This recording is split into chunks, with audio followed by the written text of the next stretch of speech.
Soy Samantha Wilson, tengo 32 años y, hasta hace poco, estuve casada con David durante 7 años. Lo apoyé durante su desempleo mientras mantenía nuestro estilo de vida con mi carrera en marketing. Su padre, Harold, y yo compartíamos un vínculo especial que David secretamente resentía. Cuando Harold murió y le dejó a David $62 millones, todo cambió de la noche a la mañana. El esposo cariñoso que conocía desapareció, reemplazado por un extraño cruel que se burló. «Ya no me sirves de nada», dijo mientras me echaba. Lo que él no sabía era que Harold había planeado esta traición desde el principio. Si estás viendo este video, deja un comentario diciéndome desde dónde lo ves. Dale al botón de me gusta y suscríbete para escuchar cómo el karma entregó la justicia más satisfactoria cuando mi ex descubrió lo que realmente decía el testamento. Crecí en una familia de clase media en Connecticut, donde el trabajo duro se valoraba por encima de todo. Mis padres se sacrificaron para darme oportunidades que ellos nunca tuvieron, incluida una educación universitaria. Me gradué con un título en administración de empresas y rápidamente encontré éxito en el marketing. Los números siempre tuvieron sentido para mí y tenía una habilidad natural para la organización y la planificación financiera, lo cual me sirvió mucho en lo profesional. Incluso en la universidad, mis amigos acudían a mí por consejos de presupuesto. En el fondo, soñaba con iniciar algún día mi propia empresa de consultoría. Pero ese sueño quedó a un lado cuando conocí a David. Nuestros caminos se cruzaron en la fiesta de cumpleaños de un amigo hace 7 años. David destacaba de inmediato con su sonrisa carismática y su capacidad de captar la atención en cualquier sala. Era guapo, creativo y hablaba con pasión sobre sus ambiciones en el diseño arquitectónico. Cuando se me acercó con 2 copas de vino y una frase encantadora sobre salvarme de una conversación aburrida, me sentí instantáneamente atraída hacia él. La arquitectura consiste en crear espacios que cambien cómo se siente la gente, me dijo esa noche. Quiero diseñar edificios que inspiren a las personas. Su pasión era magnética. Hablamos hasta que la fiesta terminó y, al despedirnos, me pidió mi número. Nuestra química era innegable. Y después de 6 meses de noviazgo, David me propuso matrimonio durante un viaje de fin de semana a un pueblo costero. El anillo era modesto pero hermoso, y dije que sí sin dudarlo, creyendo que había encontrado a mi compañero de vida. Nuestra boda fue pequeña pero llena de alegría. Mirando hacia atrás ahora, hubo señales que elegí ignorar. David había cambiado de trabajo 2 veces durante nuestro corto noviazgo, siempre con historias sobre jefes difíciles o empresas que no reconocían su talento. Yo creía en él completamente y estaba segura de que su carrera eventualmente despegaría. El patrón continuó después del matrimonio. David comenzaba un trabajo con entusiasmo, luego poco a poco se frustraba y renunciaba o lo despedían en cuestión de meses. Siempre tenía explicaciones que sonaban razonables en ese momento, pero nuestra estabilidad financiera recaía enteramente sobre mis hombros. Acepté proyectos adicionales y trabajé más horas para compensar, diciéndome a mí misma que era temporal. David me aseguraba que su gran oportunidad estaba a la vuelta de la esquina. Cuando mi carrera despegue, cuidaré de ti como mereces, solía prometerme. Le creí porque quería hacerlo. Mi primer encuentro con Harold Wilson, mi suegro, fue intimidante. Era un empresario exitoso con reputación de ser exigente y directo. David me había advertido que su padre era difícil de complacer y yo estaba nerviosa por causar una buena impresión. Para mi sorpresa, Harold y yo conectamos de inmediato. Hizo preguntas reflexivas sobre mi carrera y escuchó con un interés genuino. Después de la cena, me invitó a ver su despacho en casa, donde me mostró su colección de libros de negocios, muchos de los cuales yo ya había leído. «Entiendes el valor de la responsabilidad financiera», comentó Harold. «Eso es algo que he intentado enseñarle a David durante años». Con el tiempo, nuestra relación creció. Harold nos invitaba a cenar los domingos, lo que se convirtió en una tradición. Mientras David a menudo encontraba excusas para irse temprano, Harold y yo hablábamos sobre tendencias de negocios y estrategias de inversión. Él comenzó a mentorizarme de manera informal, recomendándome libros y compartiendo la sabiduría de sus décadas de experiencia. «Me recuerdas a mí a tu edad», me dijo una vez. «La diferencia es que tú tienes empatía para equilibrar tu ambición». David se volvió cada vez más resentido por nuestra conexión. Hacía comentarios despectivos sobre nuestras conversaciones y me acusaba de intentar impresionar a su padre. Lo que él no veía era que Harold simplemente valoraba mi interés genuino por aprender. Con los años, nuestras luchas financieras se intensificaron. David permanecía desempleado por periodos más largos, y sus búsquedas de trabajo se volvían cada vez más a medias. Cuando le sugerí con delicadeza que considerara puestos fuera de la arquitectura, me acusó de no creer en él. Nuestras discusiones sobre dinero se hicieron más frecuentes y acaloradas. Me hace sentir como un fracaso, decía. ¿Sabes lo que es vivir en tu sombra? La verdad era que yo estaba agotada de cargar sola con el peso financiero. Acepté un puesto de gerencia que requería más horas y más viajes. Aunque el ascenso ayudó a nuestras finanzas, puso una presión adicional en nuestro matrimonio. David afirmaba que yo estaba priorizando el trabajo por encima de nuestra relación, sin reconocer jamás que mi esfuerzo era lo que nos mantenía a flote. 3 años después de nuestro matrimonio, a Harold le diagnosticaron cáncer terminal. El pronóstico era sombrío, dándole menos de 1 año de vida. La noticia devastó tanto a David como a mí, pero procesamos nuestro dolor de maneras muy distintas. Yo inmediatamente asumí la responsabilidad de ayudar con las visitas y citas en el hospital, mientras David parecía retraerse emocionalmente. La enfermedad de Harold reveló más sobre el carácter de David. Durante las reuniones familiares, David mostraba un dolor dramático cuando los demás lo observaban, pero revisaba su teléfono constantemente cuando pensaba que nadie lo veía. Llegaba tarde a las visitas al hospital y se iba temprano, siempre con excusas plausibles.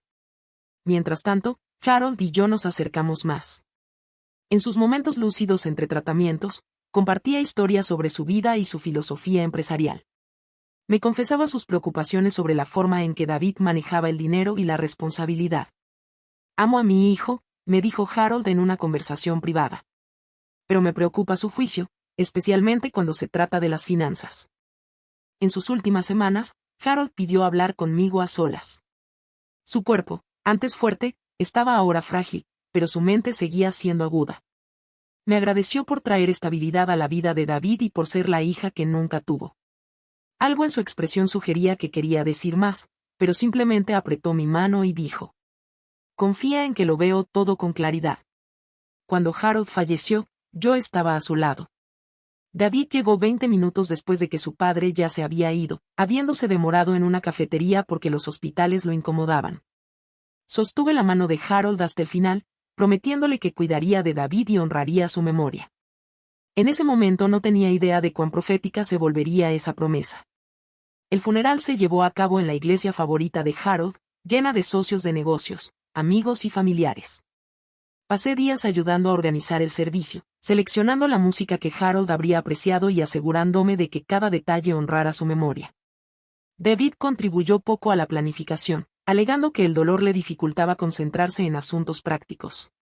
Pronunció un emotivo elogio que llevó a muchos a las lágrimas, hablando sobre la sabiduría de Harold, su generosidad y el profundo impacto que tuvo en mi vida. David se sentó en la primera fila, de vez en cuando secándose los ojos secos con un pañuelo. Después del servicio, la mayoría de las condolencias se dirigieron a mí en lugar de a David, lo cual noté que lo molestaba enormemente. En la recepción, David permaneció distante, socializando con los invitados mientras yo me ocupaba de los proveedores. Agradecía a la gente por asistir y me aseguraba de que los deseos de Harold para la reunión se cumplieran. Varios de los amigos más cercanos de Harold me abrazaron con calidez, diciendo: él te consideraba como una hija. Cada comentario parecía oscurecer aún más el ánimo de David. 2 días después del funeral, nos reunimos con el abogado de Harold para la lectura del testamento. La oficina estaba sombría y formal, con los familiares sentados alrededor de una gran mesa de caoba. El abogado, el señor Lawson, comenzó con el lenguaje legal estándar antes de llegar a la distribución de los bienes. A mi hijo, David Wilson, le dejo la suma de $62 millones. La sala quedó en silencio.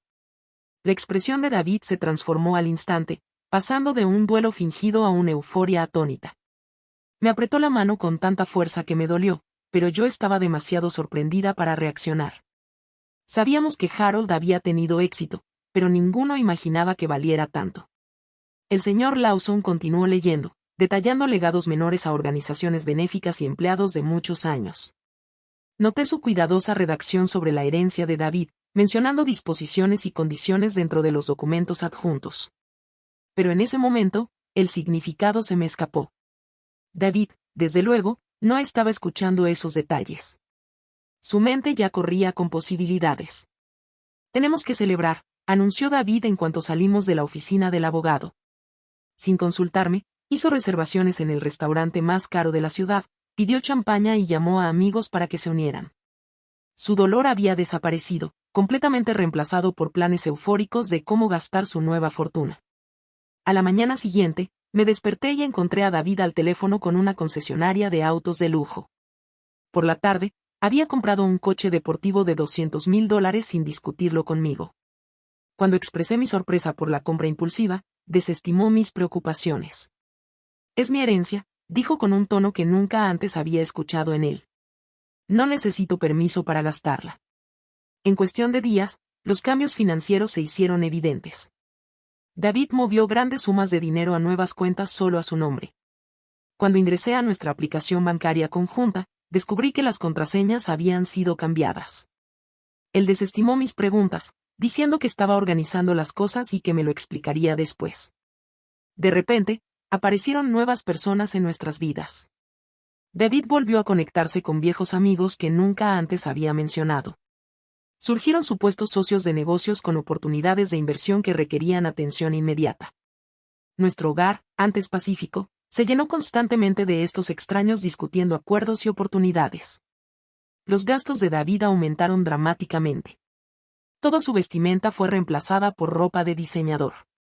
Hablaba de comprar propiedades vacacionales en lugares exóticos. Las cenas en restaurantes exclusivos se convirtieron en algo cotidiano, rara vez con mi invitación. Cuando le preguntaba sobre esos gastos, David actuaba molesto. ¿Sabes cuánto dinero tengo ahora? Esto no es nada, dijo con desdén. Tienes que cambiar tu forma de pensar. Intenté reconectar con él, creyendo que el dolor y la riqueza repentina estaban causando cambios temporales en su comportamiento. Preparé su comida favorita una noche, poniendo la mesa con velas y vino. Él nunca apareció. Mis llamadas iban directo al buzón de voz. Él regresó a casa pasada la medianoche oliendo a colonia cara y alcohol, mencionando algo sobre una cena de inversión antes de quedarse dormido. A la mañana siguiente, le sugerí que habláramos sobre nuestros planes a futuro ahora que nuestra situación financiera había cambiado tan drásticamente. Quizás yo podría reducir mis horas de trabajo. Tal vez, por fin, podríamos empezar la familia de la que habíamos hablado años atrás. David dio respuestas vagas y poco comprometidas. Tenemos mucho tiempo para resolver eso, dijo, ya desplazándose por su teléfono. Necesito concentrarme en manejar este dinero ahora mismo. Le sugerí con suavidad terapia de duelo, señalando que el cambio tan drástico en su comportamiento podía estar relacionado con la pérdida de su padre. David se burló de la idea. No necesito un terapeuta, espetó. Necesito que dejes de analizarme y me des espacio. Cerré la laptop y me incliné hacia adelante, mirándolo directamente a los ojos. Durante 15 años han vivido sus vidas como si yo no existiera. Han celebrado fiestas, compartido hitos, se han apoyado en las dificultades. Han sido una familia en todo el sentido de la palabra, solo que sin mí. Y esa fue su elección. Nada le pasa a nuestro matrimonio, dijo fríamente. Pero algo te está pasando a ti. Te has vuelto controladora desde que entró el dinero. ¿Controladora? Apenas te he visto en semanas, respondí, sorprendida por la acusación. Quizás estás celosa, sugirió con una sonrisa cruel. Quizás no soportas que por fin yo sea exitoso, mientras tú me has estado restregando tu carrera por años. La discusión se intensificó hasta que David dijo algo que me dejó helada. Tal vez por fin me estás viendo por quien realmente soy y no por quien intentaste convertirme. 3 semanas después del funeral, finalmente lo confronté directamente. Tras otra noche en la que regresó a casa de madrugada, le pregunté qué estaba pasando con nuestro matrimonio. Me quedé sola en nuestra cocina, sintiendo como si estuviera mirando a un extraño con el rostro de mi esposo. La presencia de David en nuestro hogar se volvió cada vez más rara. Algunas noches ni siquiera regresaba, ofreciendo débiles excusas sobre reuniones tardías o tragos con inversionistas cuando yo preguntaba. Mis llamadas quedaban sin respuesta durante horas, a veces días. Cuando le enviaba mensajes de texto expresando mi preocupación, sus respuestas eran secas e irritadas. Nuestra cuenta conjunta, que antes contenía nuestros ahorros compartidos, estaba casi vacía. Aparecían grandes retiros sin explicación. Cuando le preguntaba a David sobre esos cambios financieros, me ignoraba, diciendo que había movido los fondos a mejores vehículos de inversión y que yo no entendería las complejidades. Una mañana encontré un recibo en el bolsillo de su chaqueta por una cena de $5,000 en un restaurante que alguna vez habíamos considerado para nuestro aniversario, pero que habíamos descartado por demasiado caro. La cuenta incluía champaña de $200 y varios platos principales. Cuando lo confronté, David afirmó que se trataba de una cena de negocios, pero no pudo explicar por qué había tenido lugar a las 11 de la noche de un sábado. Mis sospechas crecieron cuando llegaron los estados de cuenta de la tarjeta de crédito, mostrando cargos por joyas que nunca recibí y habitaciones de hotel en nuestra propia ciudad. David también había hecho un pago inicial por una propiedad frente a la playa en Malibú sin mencionármelo. La agente inmobiliaria llamó a nuestra casa para confirmar detalles, sorprendida de que yo no supiera nada de la compra. Su esposo dijo que era una sorpresa para la familia, dijo disculpándose. La confirmación de mis temores llegó en forma de un mensaje de texto mal dirigido. El teléfono de David sonó una mañana mientras él estaba en la ducha. Pensando que podía ser importante, miré la pantalla y vi un mensaje de alguien llamada Verónica. La noche pasada fue increíble. Ya te extraño, ¿cuándo podrás escaparte de ella otra vez? Mis manos temblaban mientras revisaba mensajes anteriores, cada uno más condenatorio que el anterior. Fotos, conversaciones íntimas, planes para su próximo encuentro, todo mientras yo había estado trabajando para mantenernos antes de la herencia. La evidencia sugería que la aventura había comenzado poco después del funeral de Harold. Ese mismo día, recibí una llamada de mi amiga Kimberly, vacilante e incómoda. No sé cómo decirte esto, comenzó. Pero ayer vi a David en Riverside Mall con una mujer. Estaban muy cariñosos. Pensé que debía saberlo. Cuando David regresó a casa esa noche, puse su teléfono y los estados de cuenta de la tarjeta de crédito sobre la mesa de la cocina. Le conté lo que Kimberly había visto y le pedí la verdad, manteniendo mi voz firme a pesar de que por dentro me estaba desmoronando. La reacción de David pasó de la sorpresa a la negación y luego a la ira en cuestión de segundos. Me acusó de espiarlo y de invadir su privacidad. Cuando me mantuve tranquila y señalé la evidencia, su estrategia cambió. Bien, dijo finalmente con frialdad. ¿Y qué si estoy viendo a alguien? Me merezco ser feliz. Estás casado, le recordé, todavía luchando por procesar su crueldad. Con alguien que no puede darme lo que necesito, replicó. Verónica me entiende de una manera en que tú nunca pudiste. Ella aprecia mi visión y apoya mis ambiciones sin juzgarme. La crueldad se intensificó mientras me comparaba con ella, citando la juventud de Verónica, su apariencia y su disposición a vivir la vida al máximo. A diferencia de mi constante preocupación por presupuestos y responsabilidades. Cada palabra estaba dirigida con precisión para causar el máximo dolor. Me conformé contigo, continuó la voz de David, goteando desprecio. Era segura y estable cuando necesitaba eso. Presentía como mi padre te prefería, como escuchaba tus opiniones más que las mías. ¿Disfrutaste jugando a ser la hija perfecta que él nunca tuvo? Te apoyé durante años, le dije, conteniendo las lágrimas. Creí en ti cuando nadie más lo hizo. Me apoyaste porque podías controlarme, contraatacó. Te encantaba presumir tu éxito sobre mí, hacerme sentir pequeño. Admítelo, te quedaste porque pensabas que Harold eventualmente nos dejaría dinero y querías tu parte. Sus acusaciones eran tan absurdas, tan contrarias a la realidad, que apenas podía formular una respuesta. Estaba reescribiendo toda nuestra historia, poniéndose a sí mismo como la víctima y a mí como una cazafortunas manipuladora, cuando yo había sido la que trabajaba 60 horas semanales para mantener a flote nuestro hogar. Mientras él perseguía un fracaso tras otro. A pesar de las revelaciones devastadoras, una parte de mí aún quería salvar nuestro matrimonio. Le sugerí terapia de pareja, recordándole los buenos momentos que habíamos compartido y las promesas que nos habíamos hecho. Me ofrecía firmar un acuerdo postnupcial si le preocupaba el dinero. David se rió fríamente de mis sugerencias. La terapia no va a arreglar esto. Yo ya seguí adelante. Tú deberías hacer lo mismo. Cuando la realidad de la situación me golpeó por completo, sentí que la habitación daba vueltas. Mi respiración se volvió entrecortada, mientras sufría el primer ataque de pánico de mi vida. David me observó pasivamente mientras yo luchaba por respirar, sin mover un dedo para ayudarme o consolarme. Cuando finalmente logré tranquilizarme, David subió las escaleras y regresó con una maleta, que empezó a llenar con mi ropa del armario. He contactado abogados de divorcio, dijo con frialdad. Ellos se pondrán en contacto. Estoy dispuesto a ofrecerte un acuerdo generoso si haces esto fácil y te vas en silencio. La casa está a mi nombre, así que tienes que irte esta noche.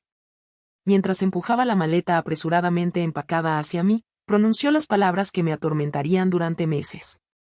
Ya no me sirves para nada. De pie en el umbral de lo que había sido nuestro hogar durante 5 años, miré hacia atrás al extraño que había reemplazado a mi esposo y comprendí que el dinero no había cambiado a David.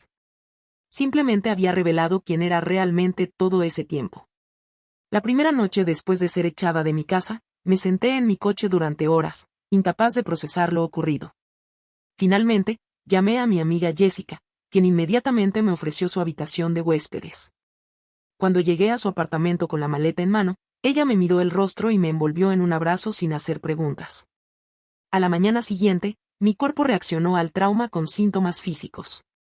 Mis manos no dejaban de temblar. Las náuseas hacían imposible comer. El mundo se sentía distante e irreal, como si lo observara a través de un vidrio grueso. Jessica me trajo té y pan tostado, sentándose en silencio a mi lado mientras yo miraba fijamente la pared. Me tiró como si fuera nada, susurré finalmente. 7 años juntos, y me tiró en un instante. Los días siguientes pasaron en una niebla de shock y confusión.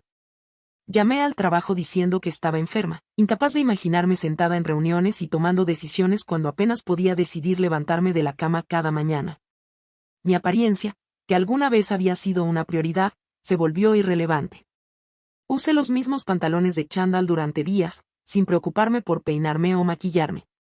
Jessica me animaba suavemente a comer pequeñas porciones y beber agua, pero todo sabía a cartón. El sueño llegaba solo en breves intervalos llenos de pesadillas. Me despertaba jadeando, soñando que caía o que me abandonaban en lugares vacíos. El peso de la traición se sentía como una presión física en mi pecho, haciendo de cada respiración un esfuerzo. Después de una semana viviendo en este estado suspendido, las preocupaciones prácticas me obligaron a volver a funcionar. Necesitaba un lugar donde vivir. Mi salario, aunque bueno, no podía costear nada comparable a la casa que había compartido con David, especialmente en nuestra ciudad tan cara. Pasé horas revisando listados de alquiler hasta que finalmente encontré un pequeño apartamento de una habitación con un depósito de seguridad manejable. Recolectar mis pertenencias resultó ser otra humillación. Coordiné con David por mensajes de texto para arreglar un horario en el que él no estuviera. Entrar en lo que había sido mi hogar con Jessica y su novio para ayudar a cargar cajas se sintió surrealista. Muchos de mis objetos personales, incluidas reliquias familiares y joyas heredadas de mi abuela, habían desaparecido misteriosamente. Fotos que yo había enmarcado con cuidado fueron encontradas en la basura. Mi oficina en casa estaba completamente vacía, con mi computadora desaparecida. Lo está haciendo deliberadamente, dijo Jessica, viéndome descubrir mis herramientas de jardín rotas por la mitad. Quiere hacerte daño. Las demandas oficiales de divorcio llegaron por mensajero 2 semanas después de que me mudara a mi nuevo apartamento. David había contratado a Thomas Bernard, un abogado de divorcios notoriamente agresivo, conocido por representar a clientes adinerados en separaciones conflictivas. El lenguaje legal era frío y despectivo, refiriéndose a nuestro matrimonio como irreconciliablemente roto y proponiendo términos que me dejarían prácticamente sin nada. Me costaba encontrar representación legal que pudiera pagar. Después de varias consultas con abogados que pedían anticipos muy por encima de mis posibilidades, encontré a Melissa Wan, una abogada recién licenciada dispuesta a llevar mi caso a una tarifa reducida. Su inexperiencia me preocupaba, pero su genuina indignación al revisar los términos del acuerdo propuesto fue reconfortante. Esto es completamente injusto, dijo revisando los documentos. Él afirma que no contribuiste en nada a los bienes matrimoniales, a pesar de haberlo apoyado durante años de desempleo. Y no está ofreciendo ninguna pensión alimenticia a pesar de la duración de tu matrimonio y la significativa disparidad de ingresos.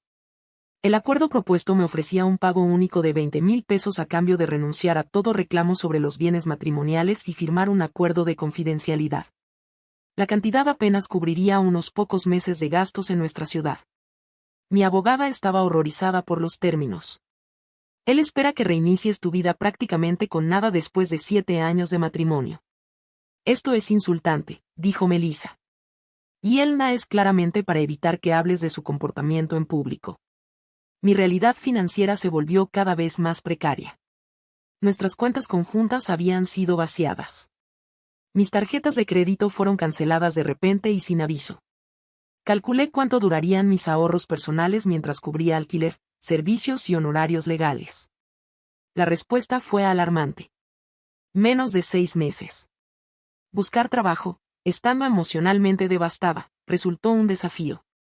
Mi desempeño en mi puesto actual estaba sufriendo debido a la falta de sueño y la ansiedad constante. Varias reuniones con mi gerente terminaron con advertencias sobre plazos incumplidos y comportamiento distraído. El contraste entre mi lucha y el lujo de David era brutal. Las redes sociales lo mostraban vacacionando en Europa con Verónica, cenando en restaurantes con estrellas Michelin y asistiendo a eventos exclusivos. Después de un mes de idas y vueltas legales, Melissa me dio un consejo difícil. Luchar una batalla prolongada contra alguien con los recursos de David probablemente te dejaría en bancarrota antes de alcanzar un fallo favorable. Él puede gastar indefinidamente en honorarios legales, explicó con suavidad. A veces aceptar un acuerdo injusto es la única opción práctica cuando la alternativa es la ruina financiera. Con renuencia y una profunda sensación de injusticia, acepté un acuerdo ligeramente mejorado, 35,000 pesos y 6 meses de cobertura médica. El acuerdo aún incluía el NDA, lo cual detestaba, pero no podía costear seguir luchando. El día que firmé el acuerdo preliminar, mi mano temblaba tanto que apenas podía formar mi firma. David no estuvo presente, delegando todo en sus abogados. Me sentí vacía, como si algo esencial hubiera sido arrancado de mi interior. Para la reunión final de divorcio, llegué temprano a la oficina del abogado, vestida con el atuendo más profesional que aún conservaba. David llegó 20 minutos tarde, saliendo de un auto de lujo donde Verónica lo esperaba, distraída con su teléfono. Llevaba un traje nuevo y un reloj de diseñador, bronceado y descansado. La visión de él, aparentemente intacto tras destruir nuestro matrimonio, me provocó un dolor físico en el pecho. Dentro de la sala de conferencias, David mostró una afable cortesía para los abogados presentes. «Espero que estés bien, Samantha», dijo con una sonrisa que no llegaba a sus ojos. «Te ves bien». «Ya veo», dijo Walter, pareciendo aliviado con mis respuestas. «You said». The meeting proceeded efficiently with documents passed for signatures and brief explanations of final terms. I noticed M.R. Lawson Earl's attorney, who had read the will, observing the proceedings with an added expression. When David raised the process, clearly eager to be finished, M.R. Lawson's eyebrows raised slightly, but said nothing. As he signed the last document, officially ending my marriage, David immediately stood and headed for the door. My lawyer will handle the rest. I have another appointment. Before leaving, he turned back briefly. I wish you the best, Samantha. I truly do. The insincerity of his words was the final insult. He sat motionless as he departed, feeling simultaneously destroyed and strangely liberated. The marriage that had defined the last 7 years of my life was officially over-ended, not with mutual respect, but with calculated cruelty. 3 days after the divorce was finalized, I received an unexpected call from a man who introduced himself as Walter Greeneral's personal attorney. He handled M.R. Wilson's most private legal affairs for 30 years, he explained. There are additional matters regarding his estate that require your attention. Would you be willing to meet with me? My initial reaction was suspicion. Was this another tactic from David to extract something more from me? I hesitated, explaining that the divorce was already finalized. This is unrelated to your divorce proceedings, Walter assured me. Or rather, it is related, but not in the way you might think. Please, Miss Wilson, this meeting will be to your benefit. Curiosity overrode caution, and he agreed to meet him the following day at his office downtown. The address led me to a small but elegant law firm specializing in estate planning and trusts. Walter Green proved to be an elderly gentleman with keen eyes and a deliberate manner of speaking. Thank you for coming, he said, showing me to a comfortable chair. Before we begin, I need to ask, did David initiate your divorce, or did you? The question seemed odd, but he answered honestly. He did. I threw me out of our home and had already contacted divorce lawyers before telling me I wanted to end our marriage. Walter nodded, making a note. And did you contest the divorce or try to reconcile again? I explained that he had initially suggested counseling and attempted to save the marriage, but David had been adamant about ending things quickly. I see, Walter said, seeming relieved by my answers. ChatGPT said. La reunión transcurrió de manera eficiente, con documentos que se pasaban para firmar y breves explicaciones de los términos finales. Noté al señor Lawson, el abogado de Harold que había leído el testamento, observando el procedimiento con una expresión extraña. Cuando David apresuró el proceso, claramente ansioso por terminar, Lawson arqueó ligeramente las cejas, pero no dijo nada. Al firmar el último documento, poniendo fin oficialmente a mi matrimonio, David se levantó de inmediato y se dirigió a la puerta. Mi abogado se encargará del resto. Tengo otra cita. Antes de salir, se volvió brevemente. Te deseo lo mejor, Samantha. De verdad lo hago. La falsedad de sus palabras fue el insulto final. Me quedé inmóvil mientras se marchaba, sintiéndome al mismo tiempo destruida y, de forma extraña, liberada. El matrimonio que había definido los últimos 7 años de mi vida había terminado oficialmente, no con respeto mutuo, sino con una crueldad calculada. 3 días después de que el divorcio se finalizara, recibí una llamada inesperada de un hombre que se presentó como Walter Green, el abogado personal de Harold. He manejado los asuntos legales más privados del señor Wilson durante 30 años, explicó. Hay asuntos adicionales respecto a su herencia que requieren su atención. ¿Estaría dispuesta a reunirse conmigo? Mi reacción inicial fue de sospecha. ¿Era esto otra táctica de David para sacarme algo más? Dudé, explicando que el divorcio ya estaba finalizado. Esto no está relacionado con su divorcio, me aseguró Walter. O más bien, sí lo está, pero no de la manera en que usted podría pensar. Por favor, señorita Wilson, esta reunión será en su beneficio. La curiosidad superó la cautela, y acepté reunirme con él al día siguiente en su oficina en el centro. La dirección me llevó a un pequeño pero elegante bufete especializado en planificación patrimonial y fideicomisos. Walter Green resultó ser un caballero mayor, de ojos amables y un modo de hablar pausado. Gracias por venir, dijo, mostrándome una silla cómoda. Antes de comenzar, necesito preguntarle, ¿David fue quien inició el divorcio, o fue usted? La pregunta me pareció extraña, pero respondí con honestidad. Él lo hizo. Me echó de nuestra casa y ya había contactado a abogados de divorcio antes de decirme que quería terminar nuestro matrimonio. Walter asintió, tomando nota.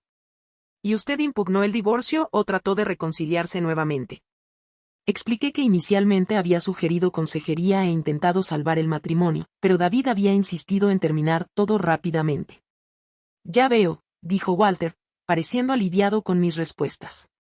Eso confirma lo que sospechaba. Abrió un cajón y sacó un sobresellado. Harold Wilson no fue solo mi cliente, sino también mi amigo durante 3 décadas. Me confió sus preocupaciones sobre el carácter de su hijo y su juicio financiero.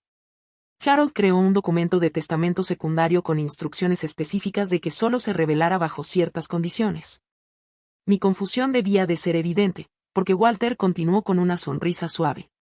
Señorita Wilson, ¿puedo hacerle una pregunta directa? ¿Leyó usted el testamento completo por sí misma o confió en el resumen presentado durante la lectura?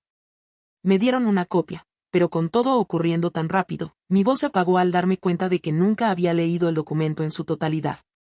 Había asumido que el abogado había cubierto todos los puntos relevantes durante la lectura.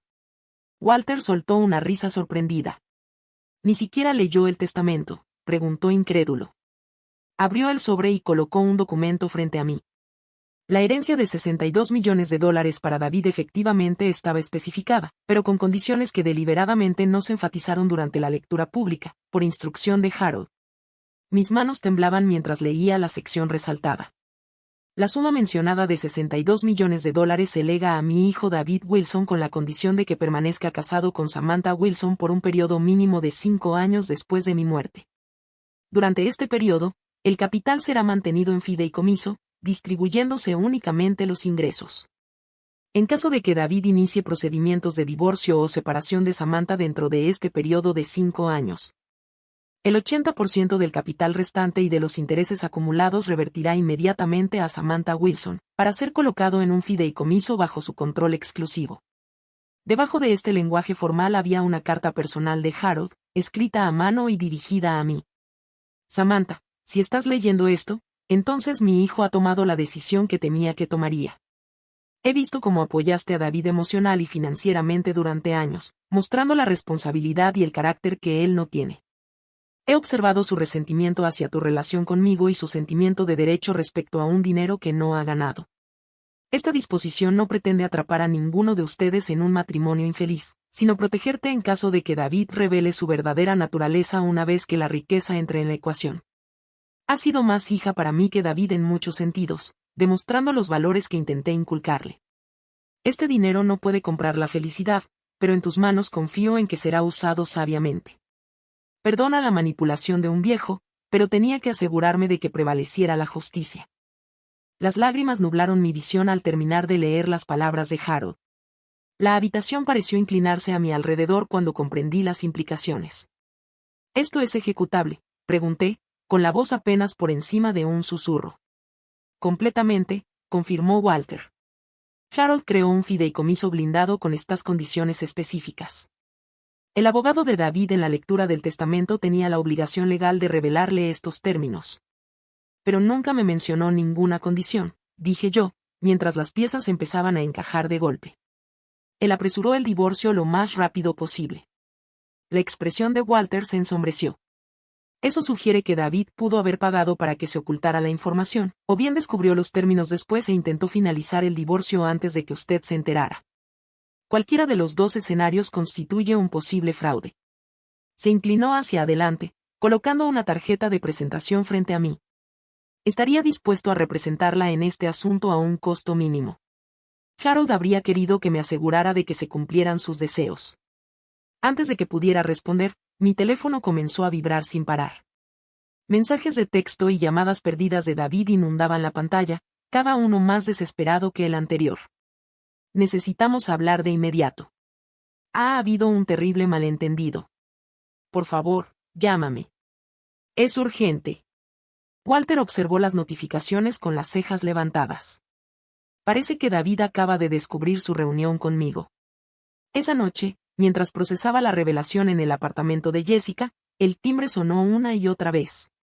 Jessica miró por la mirilla y luego se volvió hacia mí con los ojos muy abiertos. Es David, susurró. Se ve diferente. Cuando finalmente accedí a hablar con él, el contraste con nuestro último encuentro fue impactante. Ya no estaba el hombre confiado y cruel que me había desechado. Delante de mí estaba alguien pálido y alterado, con la ropa de diseñador arrugada, el cabello despeinado, descuidado. La arrogancia había desaparecido de su postura. Samantha, por favor, comenzó con la voz temblorosa. Ha habido un terrible malentendido. He cometido un error. Un error enorme. ¿Qué error exactamente?, pregunté con calma, sorprendiéndome a mí misma con la firmeza de mi voz. El divorcio, respondió rápidamente. Fue apresurado e innecesario. Estaba confundido, de luto por mi padre. No pensaba con claridad. Parecías muy claro cuando me dijiste que ya no te servía para nada, repliqué. David se estremeció al escuchar sus propias palabras repetidas. No quise decir eso. Estaba bajo una enorme presión. La herencia, la responsabilidad. Dije cosas terribles de las que siempre me arrepentiré. Su actuación podría haber sido convincente, si no acabara de leer la carta de Harold. Estudié el rostro de David, viendo el cálculo detrás de la aparente contrición. Todavía te amo, continuó desesperado. Podemos arreglar esto. Podemos reconciliarnos y empezar de nuevo. Te compensaré por todo. Te lo prometo. Hice la pregunta que lo revelaría todo. ¿Cuándo te enteraste de la cláusula en el testamento de tu padre? Su vacilación me dijo todo lo que necesitaba saber. El destello de culpa en sus ojos confirmó la sospecha de Walter. David había sabido de la condición, pero había apostado a que yo no lo descubriría hasta después de que el divorcio se hiciera definitivo. El divorcio ya es definitivo, David, dije en voz baja. La fachada se derrumbó al instante. David cayó de rodillas, sin pretensiones ya. Por favor, no lo entiendes. Ya he gastado millones. Compré propiedades, invertí en startups, hice compromisos. Verónica se fue cuando el dinero comenzó a acabarse. Necesito tu ayuda, Samantha. Podemos volver a casarnos, cumplir con los términos del fideicomiso. Tú necesitas mi ayuda, repetí, con una ironía casi abrumadora. Me dejé llevar, suplicó, con lágrimas corriéndole por el rostro. El dinero, la atención, era embriagador. No era yo mismo. Al verlo rogar en el suelo del apartamento de Jessica, reflexioné sobre lo diferente que yo habría actuado con una riqueza repentina. Habría asegurado nuestro futuro, quizá iniciado el negocio con el que siempre soñé. Tal vez incluso habría ayudado a David a perseguir sus ambiciones arquitectónicas de forma legítima. Tenías razón en una cosa, David, dije finalmente. Ahora sí que no te sirvo para nada. Los desesperados intentos de David por reconciliarse se volvieron cada vez más elaborados en los días posteriores a nuestra confrontación. Arreglos florales costosos llegaban diariamente al apartamento de Jessica, hasta que pedí al portero que los rechazara. Aparecieron joyas con notas suplicando otra oportunidad. Me esperaba fuera del trabajo con gestos grandilocuentes que nos avergonzaban a ambos. Cuando los regalos no lograron convencerme, David recurrió a amigos en común para rogar por él. La mayoría veía con claridad su repentino cambio de corazón, pero algunos sugirieron que considerara la reconciliación por el bien de ambos. Nadie sabía de las condiciones del testamento, protegidas por confidencialidad legal. Sus promesas escalaron hasta lo absurdo. Juró poner todos los bienes restantes a mi nombre. Se ofreció a firmar un contrato dándome el control financiero total. Sugirió renovar nuestros votos en una ceremonia extravagante para demostrar su compromiso. Cada proposición dejaba en claro que su atención seguía centrada únicamente en el dinero, no en la relación que él mismo había destruido. Mientras tanto, Walter Green actuó con rapidez para hacer cumplir los términos del testamento de Harold. Presentamos los documentos legales necesarios para activar la disposición del fideicomiso, lo que provocó una respuesta inmediata de los abogados de David. Presentaron una contrademanda alegando fraude e influencia indebida, acusándome de haber manipulado a Harold para crear la disposición condicional. El caso reveló pruebas inquietantes sobre las acciones de David.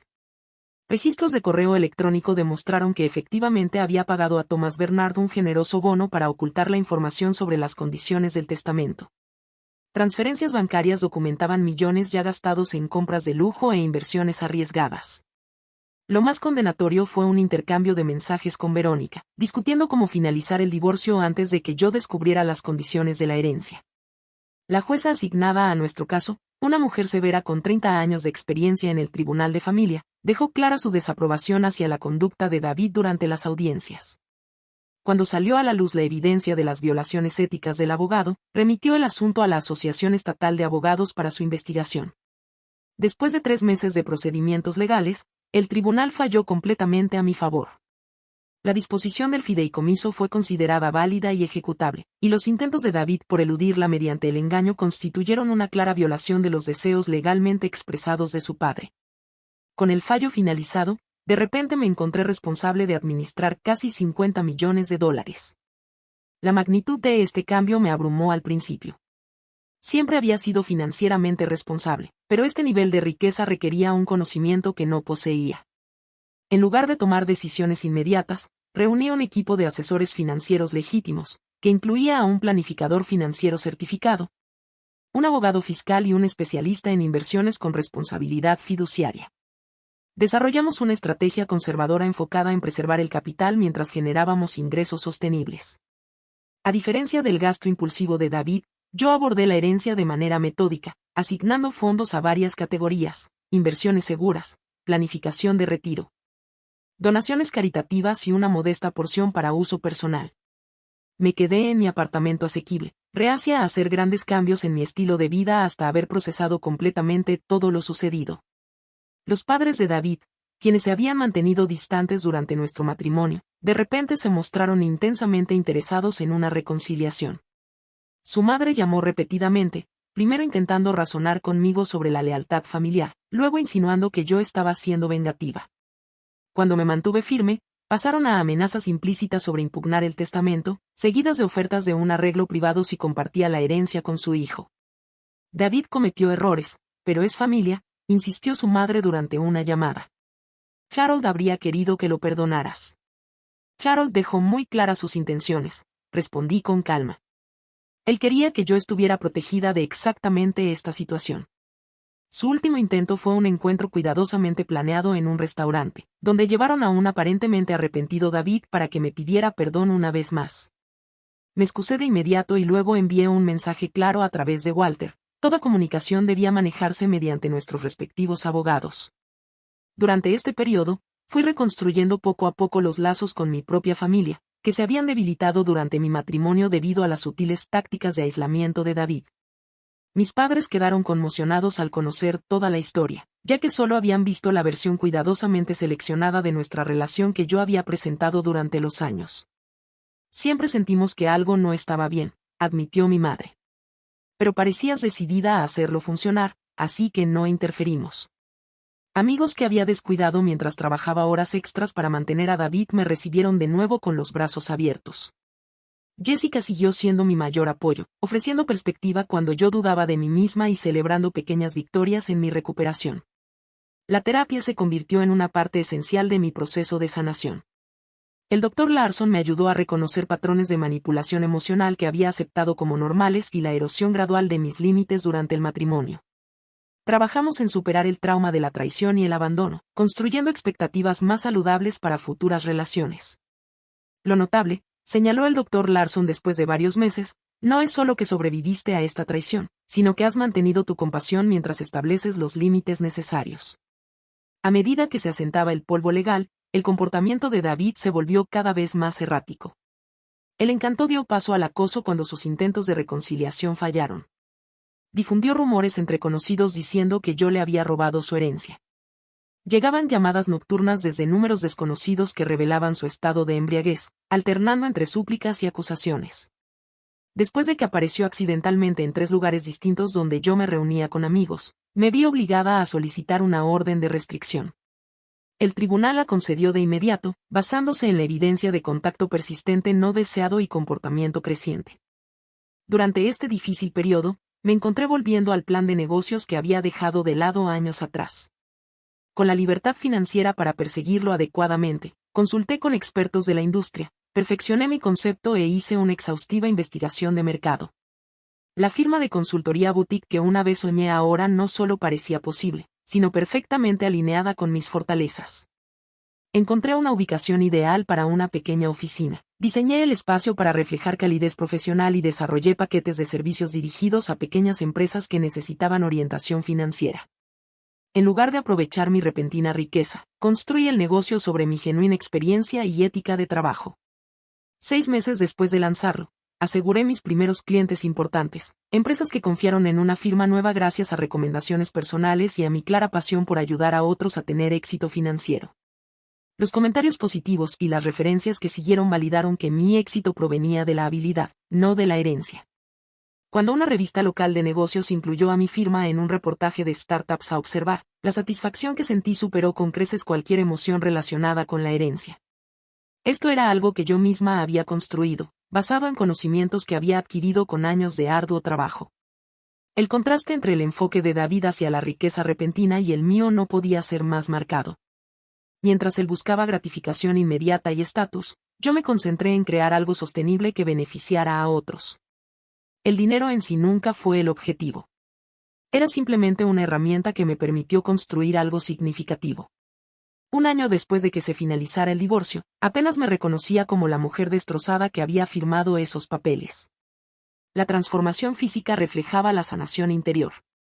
Me mantenía más erguida, hablaba con mayor confianza y sonreía de nuevo con sinceridad.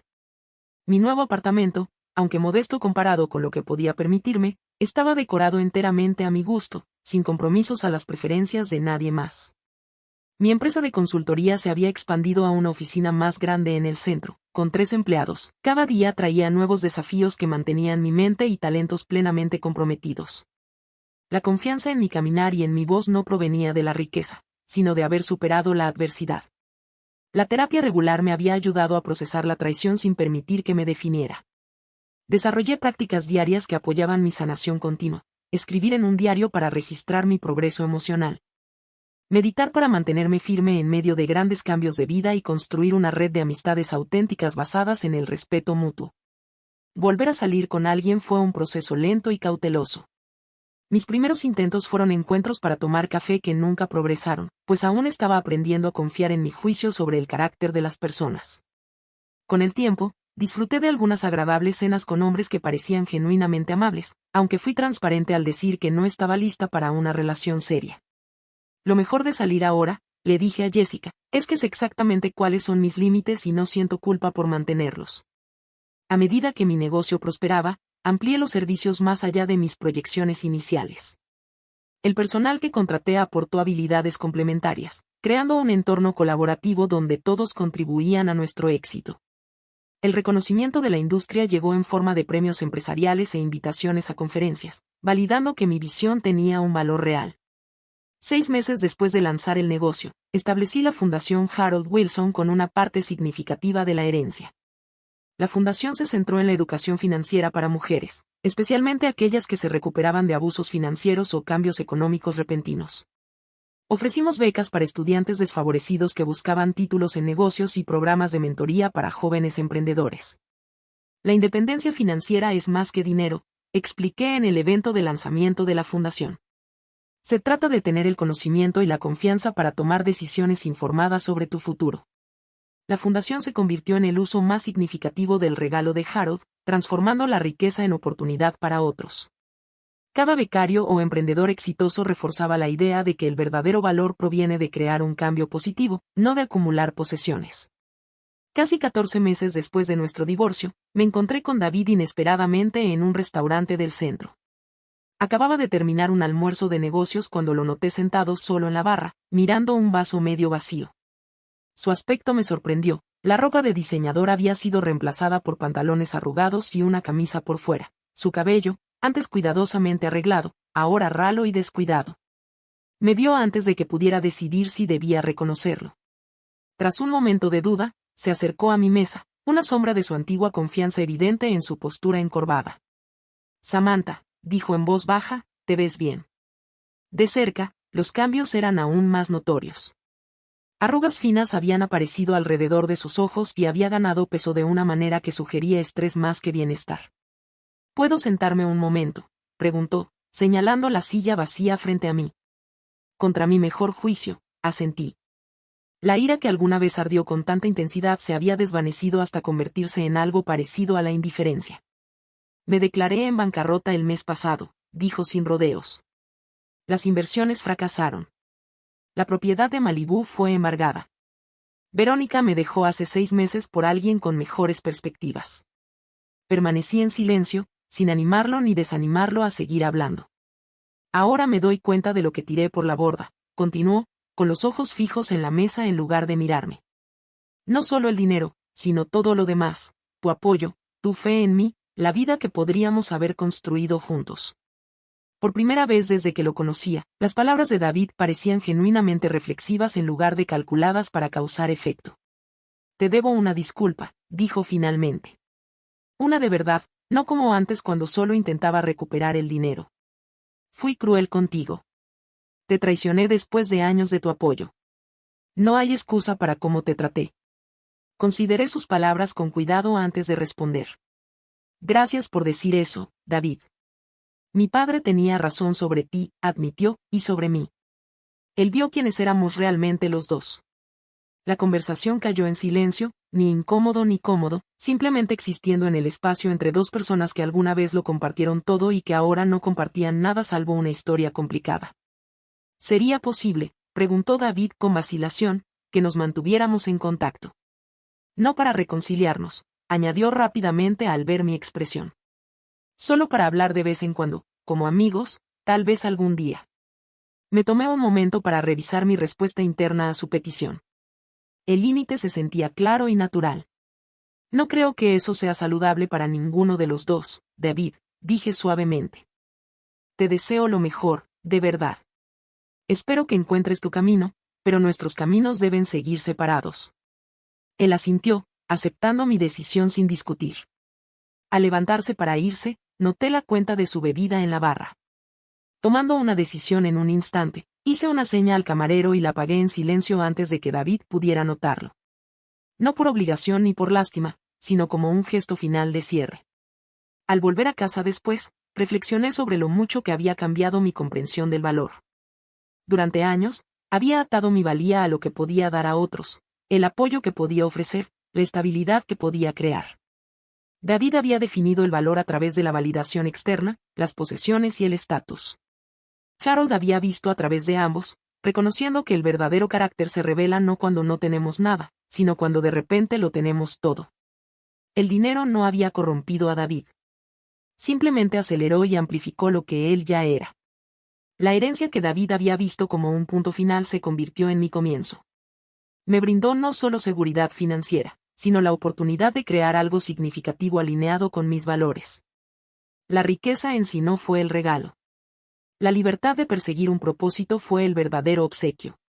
La mayor ironía fue que, al desecharme, David lo perdió todo, mientras que, al ser desechada, yo me encontré a mí misma. La persona en la que me había convertido después de soportar la traición era más fuerte. Más sabia y más auténtica que la mujer que había intentado desesperadamente salvar un matrimonio con alguien que valoraba la riqueza sobre la conexión. La vida después de la devastación había revelado posibilidades que nunca podría haber imaginado. Durante aquellos días oscuros tras ser expulsada de mi hogar, el viaje de la ruptura al renacimiento transformó no solo mis circunstancias, sino mi comprensión fundamental de la resiliencia y del amor propio. Al mirar hacia el futuro, sentí un optimismo genuino, no porque todo fuera perfecto, sino porque había descubierto mi capacidad de crear significado a partir de la desgracia. El regalo póstumo de Harold no había sido el dinero en sí, sino la oportunidad de reconstruir sobre una base de autenticidad en lugar de acomodación. La traición que una vez definió mi historia se había convertido simplemente en un capítulo dentro de una narrativa mucho más amplia de crecimiento y autodescubrimiento. Por esa transformación inesperada, sentí una gratitud agridulce. Me pregunto si alguno de ustedes ha vivido una situación en la que la traición eventualmente los llevó a algo mejor en su vida. ¿Alguien más descubrió su fuerza solo después de haber sido empujado hasta el límite? Compartan sus historias en los comentarios. Si este video les resonó, por favor denle me gusta y suscríbanse para más relatos sobre cómo encontrar fuerza inesperada en situaciones difíciles. Gracias por escuchar mi viaje, y recuerden, a veces perder lo que pensabas que querías puede llevarte a lo que realmente mereces.